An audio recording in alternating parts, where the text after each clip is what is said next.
Hello everyone, I hope you are doing well.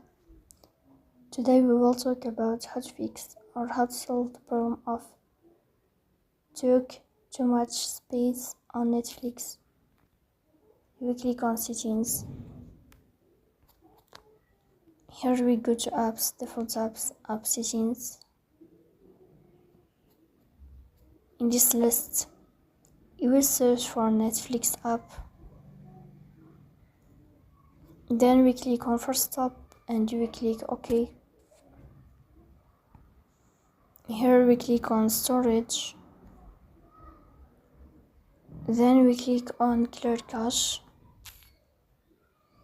In the end, you will turn off your phone and you will restart your phone again to fix that problem.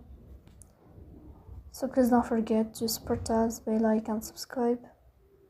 See you next time and thank you for your watching and your attention.